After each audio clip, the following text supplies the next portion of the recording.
Hey everybody, how are you this morning? So many things to talk about. Excuse me. Okay, so I thought of another playlist that I'm going to make. We have our INFJ, self-explanatory. I have one for empaths, self-explanatory. I have one called Energetically Speaking. That's for everyone. You guys are going to get that. You're naturally going to get that. And it would be nice to attract other types to that, because I think it's where we're all moving as we progress as a species even. We're all becoming more aware of each other, more telepathic, all that kind of stuff. And then I want to start a metaphysics one, because sometimes I want to talk about things that are a little more offbeat, about the nature of reality. Not everyone is going to enjoy that. I imagine there are even INFJs that aren't going to, that's maybe not their focus, but it is mine. So I'm going to add that. But anyway, and then as you may have noticed, I put up my picture because I felt bad that you can't look at me. But this is how I like my format for now, because I have limited technology experience and stuff. So this is what we're doing for now. I like you to see my pad here. So anyway, sensitivity is a topic. I have a couple things on my mind. I'm going to try to string 2 examples together and see if you can follow along. You're an INFJ, so you can probably see why I put them together. Sensitivity. Now, I just kind of looked it up online. I typed in INFJs and sensitive, see what comes up, because I think that's the thought that we are. And they're just saying gentle, caring, creative people, highly attuned, and sensitive to people's feelings. That's a definition from a blog called Truity, which I've never looked at yet. So I would say we're more than sensitive to people's feelings. We're sensitive to everything. And I don't mean that like we're going to cry about everything. I mean, we're picking up stuff off everything. And before I had the language of an INFJ, I like to say, I'm not an expert on this type. I'm not an expert on any types, but I am an expert on me. And then I'm going to have more videos about being married to almost my opposite, because I'm an expert on him. And that could be very helpful. If you're in a close relationship, or even if you have a boss that doesn't think as you do. So I'm an expert on me. And before I understood that, I had my own language. And I branded what I now know as us as the noticers. Right? You see why. And I saw it in a friend, a girlfriend that I have, who after I discovered the tests and the types, she's an INFP. Before I knew that, I was teaching her how to live in the world as a noticer. So now I'm thinking that, the notice is just the F. It's just the feeling. But we're different. And if we're only 25%, here we are out in the world. Maybe we're hurt. Maybe we're floundering, maybe we're upset. We look around the world, and the 70%, they're acting in ways that we would not act. And it can be disheartening. It used to be for me, it is not anymore. Some of the reasons that I have for saying that, they have to do with metaphysics, and they're not going to be everyone's answers. So I'm not going to go that specific. I'm going to talk more of in a broad way, but there's still things you can do. And get us started, I asked a few questions to myself here. Sensitivity, what is it? So as I'm explaining, it's just being aware, noticing. And then, okay, so you've identified yourself as that. What, if anything, should I do about it? Well, you're definitely going to do something. You're definitely going to do something. Because, again, you're in the minority. So you need to acknowledge that. Because you're living in a creation in the world. The world is a collective creation that is 75% something you probably wouldn't have made, because you are feeling from your heart. All right? That's only 25% of you. 75% of the population, their creation from their head. Okay? Now, there's nothing wrong with that. Everything has its place. You have to see the perfection in a balance, because I feel that the feeling types are kind of ushering in something different. That's why we're still the minority, right? Maybe thousands of years ago, whatever, this was 10%. I don't know. You get what I'm saying by that. So we're ushering it in, and it has a perfection to it, and nothing needs to be different. That's all part of you knowing your place in the world, you appreciating your place in the world, you understanding why you want to not judge them, no matter how disturbing it is, okay? There are bigger reasons that I have answered to my satisfaction, but I think it would be confusing if I tried to go there with you right now. But maybe you can trust me on that for now. So you live in a collective creation where 75% have created things from their head, and we could also say ego. Ego is not a bad word, all right? Ego is about physicality. You do live in a body. You live in a body, and this is part of your physicality. When you go to that next realm, whatever you want to call it, you won't have that, okay? So you are oriented from a feeling place. And now, what does this mean?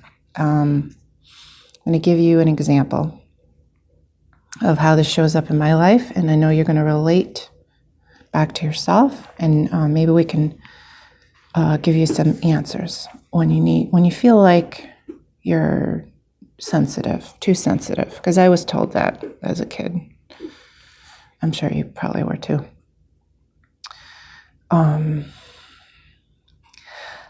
Since we are empathic, we're picking up feelings from others. And so you're going to have to be aware of yourself. If you find you've gotten into a mood or a funk, be sure to ask yourself if it's yours. I'm going to talk about that separately in an empath video about how to do that. Do that later. But back to sensitivity. When you're trying to live in the world and 75% of the people are putting stuff out that's disturbing to you, how do we get through that? Well, I'm going to use Facebook as an example, because so many people are on Facebook. We could say that 75% of your posts are from the sensor types. And, sometimes you look at people's posts and you're like, what are you doing? Right? So how did I get around that? I changed my lists, my smart lists, so they're grouped together in a fashion that works for me as a feeler. And my breakdown of my INFJ, 70% of me is intuiting and feeling. I'm a little more of an extrovert, and not so much with the judging and in that way. So it was really important for me not to let Facebook take me places I did not want to go as a loving, sensitive, feeling person. So, give you an example. I'll keep people, if I get a new friend, quote unquote, I'll keep them on my list until they do something that upsets me, and then I'll put them on a different list. So I don't have to see them if I'm not in the best mood, because maybe they kind of can't be trusted. If I'm in a good mood, I'll go check them out and see how they're doing. But if somebody posts something, especially about animals, very sensitive about animals, I can't always see something like that. I have to be having a really up day. Excuse me, I have to take a sip of my coffee.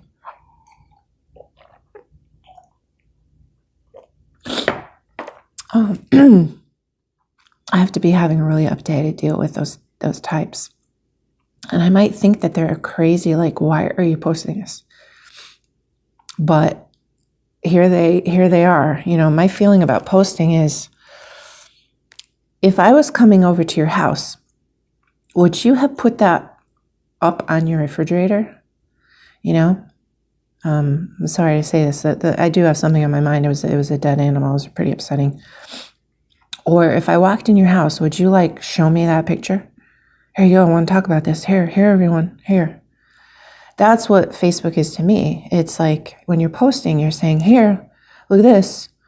And it's crazy to me as a feeler, which you are too, what these people will post. But they're coming from a different place. They have a belief that somehow talking about something makes it go away. No, it doesn't.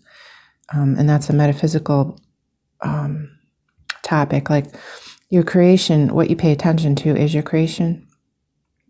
So you don't want to do that. You want to cultivate what you do want. You don't want to throw it in anyone's face what you don't want. So you, as a sensitive type, not meaning weak, just meaning you have a loving heart and you don't see the purpose in putting these things that we don't want to see in front of everyone else's faces. Because you recognize you're creating in that moment, that you're feeling, and you're emanating. That's why empaths can get upset by other people, because they're feeling, they're emanating. It's emanating out of them, and it's a vibration that you can pick up. So you want to be aware of what you're absorbing. So you do need to live in a different way. And it's not because you're weak, it's because you are different. You are wired differently. And kind of went all over because I was trying to talk about things without talking about them directly because they were upsetting. And there's so much more to it. Sometimes this is like more of a one-on-one conversation. If you have a question, you can write it in there and I'll answer you. But the bottom line is, sensitive is just meaning you're noticing things more than others. Remembering that you're a minority to 25%. You do need to act differently. You do need to pull away sometimes. Maybe there's a crisis in the world or something going on locally or in your family even. You do need to pull away and rejuvenate yourself. And it's totally fine. Just remember, wherever you go, including, your any social media, that you're going to see things from that side. So you might want to limit your engagement. It's just not worth it, because you're going to feel things so much more deeply. It's just not worth it. And know beyond all else that there is a reason. I'm telling you, there's a spiritual cause, there's a growth, there's an evolution. That's what I'm talking about. There is an evolution, and you are a part of it. You are an important part of it. And have faith. Please have faith. I know a lot of things. I have a lot of studies, so Lifeline, it never stops with me. This is how I spend all my time studying. Where are we going? Why are we like this? I have had answers to my satisfaction. You are needed, you are necessary, and you are needed in this portion. You are brave to be in this minority. You are a light. Okay? So don't let them dim your light. Go find the other lights, and we'll all hang out together. Okay? I'm living this right now. I have a friend I want to introduce you to. Her name is Jill. She's an INFJ, and she's doing beautiful work. She's following her own path, and we have great synergy together. I'm very blessed and fortunate to have a INFJ girlfriend close to me. And we're going to go do videos together. Well, we'll actually be like outside, and you can see us because this is part of her YouTube channel. She's not as focused on the INFJ, but you know, when I show you our video, that's going to be the focus. You know, two INFJ girls having fun. All right. So thanks for hanging out with me. I hope I illuminated a little bit about that aspect of us, sensitivity, what it is, what isn't. And I guess that's it for now. I feel like I left some things undone, so feel free to ask a question. I never have an unanswered question, not since the birth of the internet. I'm just so happy to live in this time. I love this. I love this stuff. I love this research. I love having answers, and I'll share whatever I've got with you. All right. Take it easy. I'm going to make another video shortly. I have lots of fun things to talk about. All right. Take care, guys. Bye.